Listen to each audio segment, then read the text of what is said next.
नमस्कार.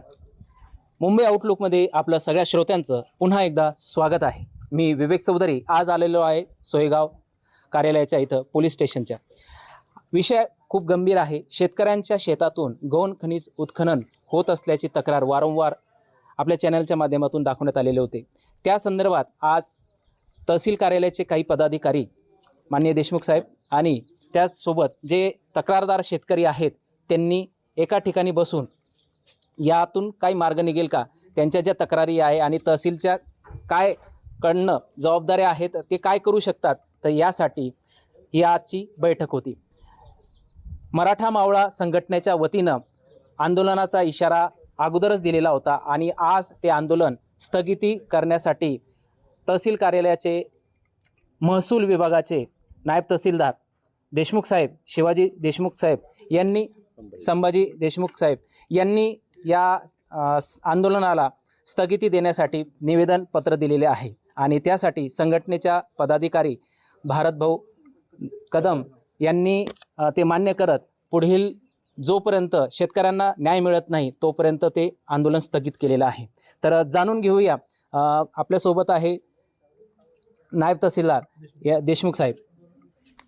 जे उत्खनन झालेले शेतकरी आहेत ते शेतकऱ्यांचे पंचनामे ताबडतोब करून त्या संबंधितावर आपण कारवाई करून टाकू नियमानुसार.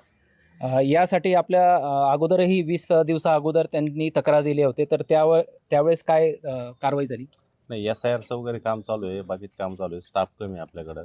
मग बाकी संबंधिताला कळून आपण ते ताबडतोब निर्णय घेतो.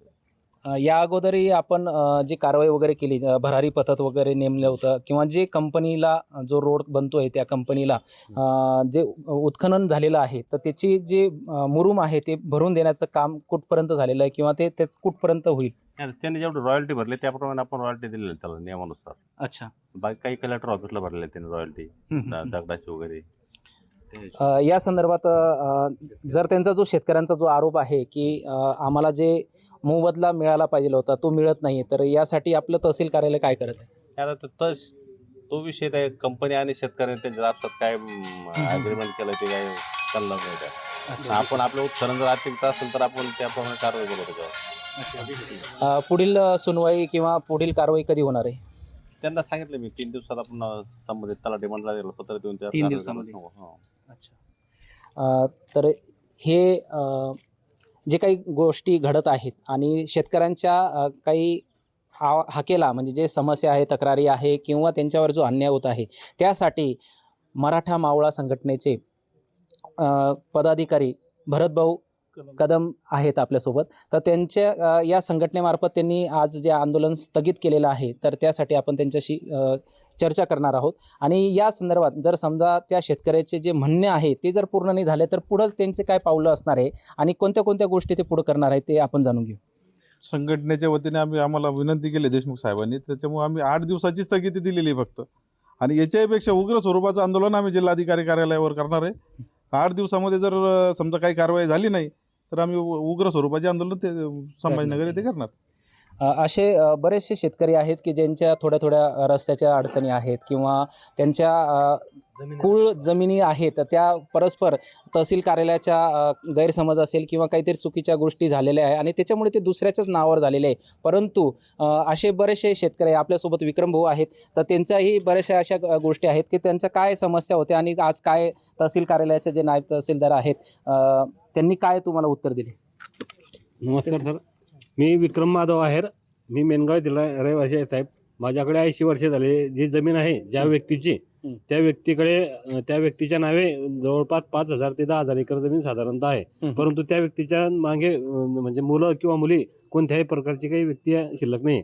परंतु त्याच्यानंतर जो मंगेश नारायण काळ्याचा व्यक्ती आहे त्यांनी त्या व्यक्तीने खोटं दत्तकपत्र जोडून संबंधित तहसीलदार यांच्या सहमतीनं किंवा लाचलुचपत याच्या स्वरूपात अँटी करप्शन त्यानुसार त्यांनी परस्पर फेर केलेला आहे. अच्छा. आणि आता आज आम्ही 80 वर्षे झाले ते जमीन स्वतः करतोय आणि आमचा ताबा सुद्धा आहे. आमचे कुळ आहे, फेरफार आहे, पिकपेरे आहेत आणि खासरा पाणी म्हणे आमचे नावं सुद्धा आहेत. तुम्हाला तुमचं काय मागणी तहसील कार्यालयाकडून? तहसीलदार साहेबांकडून आम्हाला न्याय मिळण्याची अपेक्षा होती साहेब. कोणत्या प्रकारे की तुमच्या जे नाव आहे ते पुन्हा लागलं पाहिजे? जे आमचे कात्रापाणीमध्ये जे नाव आहे साहेब ते आम्हाला परत मिळण्यात यावं आणि आम्ही जे 80 वर्ष झाले जमीन करतोय ते आम्हाला आमच्या नावे करून देण्यात यावे. अच्छा जे रीतसर असेल ते खर्च आम्ही संपूर्ण द्यायला तयार आहे शासनाला. अच्छा. तर देशमुख साहेबांकडनं आपण या शेतकऱ्यांचं जे काय म्हणणं आहे तर त्याच्यावरती काय प्रतिक्रिया आहे? आता त्यांचं प्रकरण न्यायप्रविष्ट आहे असं त्यांनी सांगितलं मग इथं पोलीस स्टेशन. तर आपण म्हणजे अप्पर साहेबाकडे चालू आहे असं त्यांनी सांगितलं. त्यामुळे ते न्यायप्रविष्ट प्रकरणात काय बोलणार नाही. अच्छा. तर या संदर्भात आता पुढं बघूया की पुढील तारीख 10 तारीख दिलेली आहे. तर त्या 10 तारखेला पुढील निकाल काय लागतोय. मी या शेतकऱ्यांच्या सोबत जी चर्चा झालेली आहे तर त्यासाठी आपण पूर्ण या जो काही मार्ग निघेल तो आपल्याला लवकरात लवकर या माध्यमातून कळवण्यात येईल. मी विवेक चौधरी, मुंबई आउटलुकसाठी सोयगाव येथून. धन्यवाद. थँक्यू.